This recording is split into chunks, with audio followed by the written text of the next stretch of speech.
दोस्तों सऊदी अरब के labour law में 6 बड़े बदलाव किए गए हैं और आज की इस वीडियो में मैं आप लोगों को ये सारे बदलाव बड़ी ही आसान भाषा में और बड़े ही कम टाइम में समझा दूंगा। बस आप वीडियो को पूरा देखते रहिए। लेकिन यहाँ पर ध्यान देने वाली बात यह है कि ये बदलाव अगस्त 2024 में किए गए हैं, लेकिन इनको लागू किया जाएगा फरवरी 2025 में। दोस्तों सऊदी अरब के लेबर लॉ के आर्टिकल 47 में जो बदलाव किया गया है उनमें नंबर 1 पर रखा गया है डेथ लीव को। मतलब ये कि सऊदी के किसी भी वर्कर के अगर भाई या फिर बहन की डेथ हो जाती है तो उसको 3 दिन की पेड वेकेशन मिलेंगी। मतलब 3 दिन वो छुट्टी कर सकता है जिसके पैसे कंपनी काट नहीं सकती है। पहले ये चीज सिर्फ 1 दिन की थी। और अगले नंबर पर रखा गया है मैटरनिटी लीव्स। मतलब ये कि सऊदी अरब में काम कर रही कोई भी महिला, कोई भी औरत अगर वो प्रेग्नेंट है तो उसको 12 हफ्ते की पेड वेकेशन मिलेगी। मतलब ये कि 12 हफ्ते की वो छुट्टी करेगी और उसकी सैलरी कंपनी काट नहीं सकती है। पहले का जो कानून था उसमें ये चीज 10 हफ्ते थी। अगला बदलाव जो किया गया है वो कॉन्ट्रैक्ट रिन्यूअल को लेकर के किया गया है। मतलब ये कि सऊदी अरब में जो नॉन सऊदी है, हमारी और आपकी तरह बाहरी वर्कर है, उनका जो कॉन्ट्रैक्ट होता है वो आर्टिकल 37 के अनुसार फिक्स कॉन्ट्रैक्ट होता है। मतलब जब आपने अपना कॉन्ट्रैक्ट किया और अगर आपके कॉन्ट्रैक्ट में दिन, महीने, साल मेंशन नहीं किए गए हैं कि कितने दिन का या फिर कितने साल का कॉन्ट्रैक्ट है, तो वो 1 साल का ही होगा, इससे ज्यादा का नहीं हो सकता है। और अगर आपने अपना कॉन्ट्रैक्ट टाइम आने पर कैंसिल नहीं किया या फिर रिन्यू नहीं किया तो वो ऑटोमेटिक 1 साल का रिन्यू हो जाएगा। पहले क्या था कि ये चीज सिर्फ आपके इकामा एक्सपायरी तक ही एक्सटेंड होती थी। मतलब आपका जब कॉन्ट्रैक्ट ऑटोमेटिक रिन्यू होगा तो जब आपका इकामा एक्सपायर होगा तो आपका कॉन्ट्रैक्ट भी खत्म हो जाएगा। लेकिन अब ऐसा नहीं है। आपका जो कॉन्ट्रैक्ट होगा वो 1 साल तक के ऑटोमेटिक एक्सटेंड हो जाएगा अगर आप अपने कॉन्ट्रैक्ट को कैंसिल या फिर रिन्यू नहीं करते हैं तो। जैसा कि मैंने आप लोगों को बताया कि जो नॉन सऊदी लोग का कॉन्ट्रैक्ट होता है वो आर्टिकल 37 के अनुसार फिक्स कॉन्ट्रैक्ट होता है। तो जब फिक्स कॉन्ट्रैक्ट है और उसको खत्म करना है तो खत्म करने के लिए एक नोटिस पीरियड भी होता है।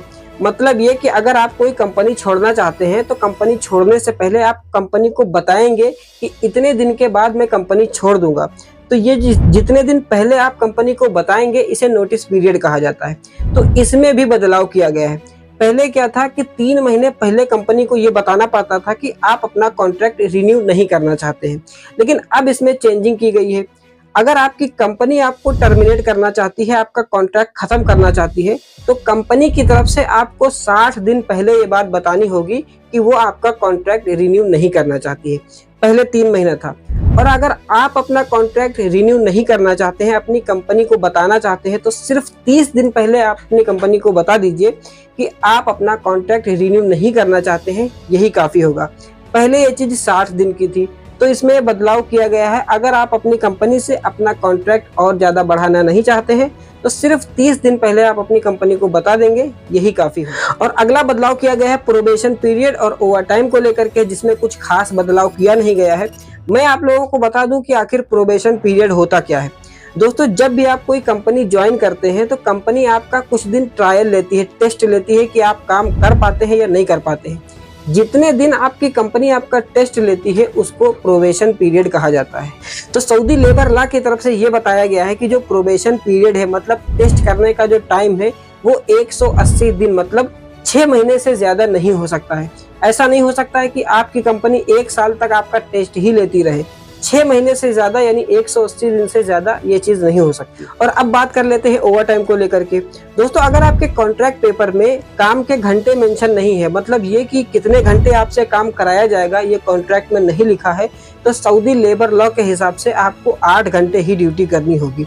उससे ज्यादा अगर आप करते हैं तो आप उसके लिए ओवरटाइम क्लेम कर सकते हैं। कंपनी से आप अपना ओवरटाइम मांग सकते हैं। ओवरटाइम काउंट करने के लिए कुछ ज्यादा रॉकेट साइंस लगाना नहीं है। जितनी आपकी सैलरी है उसका 1.5 गुना ही आपका ओवरटाइम होता है। मतलब ये मान लीजिए कि आपकी सैलरी 3000 रियाल है तो 100 रियाल रोज का पड़ा, और अगर आप 8 घंटे काम करते हैं तो लगभग 12 रियाल से कुछ ज्यादा आपका 1 घंटे का पड़ा। तो 12 रियाल को 1.5 गुना कर दीजिए तो 18 रियाल और कुछ हलाला आपका जो पड़ता है वही आपका 1 घंटे का ओवरटाइम होगा। आपके काम करने के घंटे जो है उनका जितना पैसा बनता है उसका 1.5 गुना ही आपका ओवरटाइम होता है। दोस्तों लास्ट टाइम मैं आप लोगों को फिर बता दूं कि जो बदलाव किए गए हैं ये फरवरी 2025 से लागू होंगे। उम्मीद करता हूं जो मैंने आप लोगों को बताया है आप लोगों को अच्छे से समझ में आ गया होगा। अगर वीडियो पसंद आती है तो वीडियो को लाइक और चैनल को सब्सक्राइब कर लीजिए। मिलते हैं नेक्स्ट वीडियो।